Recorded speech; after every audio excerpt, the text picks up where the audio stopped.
Hello friends, मैं उधरम। स्वागत है आपका मेरे यूट्यूब चैनल पर। तो आज मैं बात करने जा रहा हूँ जगन्नाथ मंदिर के बारे में, जो कि पुरी में है। इस मंदिर के अपने बहुत से रहस्य और वो सारे रहस्य चौंकाने वाले हैं। इन रहस्यों के आगे वैज्ञानिकों ने भी हार मान ली। पुरी के इस मंदिर में भगवान जगन्नाथ, उनके भाई बालभद्र और बहन सुभद्रा की काठ की मूर्तियाँ, काठ की यानी लकड़ी की मूर्तियाँ हैं। लकड़ी की मूर्तियों वाला यह देश का अनोखा मंदिर है। जगन्नाथ मंदिर की ऐसी तमाम विशेषताएं हैं, साथ ही मंदिर से जुड़ी ऐसी कई कहानियां हैं जो सदियों से रहस्य बनी हुई है। जगन्नाथपुरी मंदिर की तीनों मूर्तियां हर 12 साल में बदली जाती है। पुरानी मूर्तियों की जगह नई मूर्तियां स्थापित की जाती है। मूर्ति बदलने की इस प्रक्रिया से जुड़ा भी एक रोचक किस्सा है। जिस वक्त मूर्तियां बदली जाती है तो पूरे शहर में बिजली काट दी जाती है। मंदिर के आसपास पूरी तरह अंधेरा कर दिया जाता है। मंदिर के बाहर सीआरपीएफ की सुरक्षा तैनात कर दी जाती है। मंदिर में किसी की भी एंट्री पर पाबंदी होती है। सिर्फ उस पुजारी को मंदिर के अंदर जाने की इजाज़त होती है जिन्हें मूर्तियां बदलनी होती हैं। पुजारी की आंखों पर भी पट्टी बांध दी जाती है, हाथों में ग्लव्स पहनाए जाते हैं। इसके बाद मूर्तियां बदलने की प्रक्रिया शुरू होती है। पुरानी मूर्तियों की जगह नई मूर्तियां लगा दी जाती हैं, लेकिन एक ऐसी चीज़ है जो कभी नहीं बदली जाती है। यह है ब्रह्म पदार्थ। ब्रह्म पदार्थ को पुरानी मूर्तियों से निकालकर नई मूर्ति में लगा दिया जाता है। यह ब्रह्म पदार्थ क्या है, इसके बारे में आज तक कोई जानकारी किसी के पास नहीं है। बस कुछ किस्से हैं जो मूर्तियाँ बदलने वाले पुजारियों से सुनने को मिले हैं। यह ब्रह्म पदार्थ हर 12 साल में पुरानी मूर्ति से नई मूर्ति में बदल दिया जाता है, लेकिन मूर्ति बदलने वाले पुजारी को भी नहीं पता होता कि वो क्या है। मान्यता यह है कि इस ब्रह्म पदार्थ को अगर किसी ने देख लिया तो उसकी मौत हो जाएगी। कहा यह भी जाता है कि अगर इस पदार्थ को किसी ने देख लिया तो सामने वाले के शरीर के चिथड़े उड़ जाएंगे। एक किस्सा यह है कि इस ब्रह्म पदार्थ को हमेशा श्री कृष्ण से जोड़कर देखा जाता है।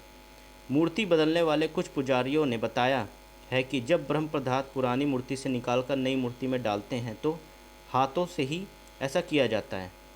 उस वक्त ऐसा लगता है हाथों में कुछ उछल रहा है, जैसे खरगोश उछल रहा हो। कोई ऐसी चीज़ है जिसमें जान है। क्योंकि हाथों में दस्ताने होते, इसलिए उस पदार्थ के बारे में ज़्यादा एहसास नहीं हो पाता है। यानी ब्रह्म पदार्थ के किसी जीवित पदार्थ होने की कहानियाँ ज़रूर है, लेकिन इसकी क्या हकीकत है यह कोई नहीं जानता। जगन्नाथपुरी मंदिर समुद्र किनारे पर है। मंदिर में एक सिंह द्वार है। कहा जाता है कि जब तक सिंह द्वार में कदम अंदर नहीं जाता तब तक समुद्र की लहरों की आवाज़ सुनाई देती है, लेकिन जैसे ही सिंह द्वार के अंदर कदम जाता है लहरों की आवाज़ गुम हो जाती है। इस तरह सिंह द्वार से निकलते वक्त वापसी में जैसे ही पहला कदम बाहर निकलता है समुद्र की लहरों की आवाज़ फिर आने लगती है। यह भी कहा जाता है कि सिंह द्वार में कदम रखने से पहले आसपास जलाई जाने वाली चिताओं की गंध भी आती है, लेकिन जैसे ही कदम सिंह द्वार के अंदर जाता है यह गंध भी खत्म हो जाती है। सिंह द्वार के यह रहस्य भी अब तक रहस्य बने हैं। आमतौर पर मंदिर, मस्जिद या किसी बड़ी इमारत पर पक्षियों को बैठे हुए देखा जाता है, लेकिन जगन्नाथ मंदिर पर कभी किसी पक्षी को उड़ते नहीं देखा गया। कोई पक्षी मंदिर के परिसर में बैठे हुए दिखाई नहीं दिया। यही वजह है कि मंदिर के ऊपर से हवाई जहाज, हेलीकॉप्टर के उड़ने पर भी मनाही है। जगन्नाथ मंदिर करीब 4 लाख वर्ग फीट एरिया में है। इसकी ऊंचाई 214 फीट है। आमतौर पर दिन में किसी वक्त किसी भी इमारत या चीज़ या इंसान की परछाई ज़मीन पर दिखाई देती, लेकिन जगन्नाथ मंदिर की परछाई कभी किसी ने नहीं देखी। इसके अलावा मंदिर के शिखर पर जो झंडा लगा है उसे लेकर भी बड़ा रहस्य है। इस झंडे को हर रोज़ बदलने का नियम है। मान्यता है कि अगर किसी दिन झंडे को नहीं बदला गया तो शायद मंदिर अगले 18 सालों के लिए बंद हो जाएगा। इसके अलावा यह झंडा हमेशा हवा की विपरीत दिशा में उड़ता है। मंदिर के शिखर पर एक सुदर्शन चक्र भी है। कहा जाता है कि पुरी के किसी भी कोने से अगर इस सुदर्शन चक्र को देखा जाए तो उसका मुंह आपकी तरफ ही नजर आता है।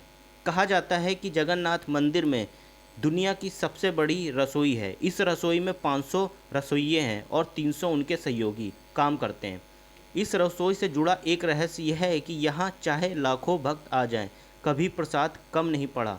लेकिन जैसे ही मंदिर का गेट बंद होने का वक्त आता है प्रसाद अपने आप खत्म हो जाता है। यानी यहाँ प्रसाद कभी व्यर्थ नहीं होता है। इसके अलावा मंदिर में जो प्रसाद बनता है वो लकड़ी के चूल्हे पर बनाया जाता है। यह प्रसाद 7 बर्तनों में बनाया जाता है। सातों बर्तनों को एक के ऊपर एक करके एक साथ रखा जाता है, यानी सातों बर्तन चूल्हे पर एक सीढ़ी की तरह रखे होते हैं। सबसे हैरानी की बात यह है कि जो बर्तन सबसे ऊपर यानी 7वें नंबर का बर्तन होता है, उसमें सबसे पहले प्रसाद बनकर तैयार होता है। ये भी एक चौंकाने वाली बात है। जो सबसे नीचे होता है वो नहीं पकता है, जो सबसे ऊपर होता है वो सबसे पहले पक जाता है। इसके बाद छठे, पाँचवें, चौथे, तीसरे, दूसरे और पहले यानी सबसे नीचे के बर्तन का प्रसाद तैयार होता है, सबसे लास्ट में नीचे का बर्तन। ये भी बहुत चौंकाने वाली बात है। अगर आप कभी जगन्नाथ मंदिर गए हैं और आपने भी ये चीज़ें देखी हैं तो मेरे कमेंट बॉक्स में लिख कर बताएं। अगर आपको मेरा आज का वीडियो अच्छा लगा हो तो मेरे चैनल को लाइक, सब्सक्राइब, शेयर ज़रूर करें और बेल आइकन प्रेस ज़रूर करें, जिससे कि मेरी आने वाली कोई भी वीडियो आप तक पहले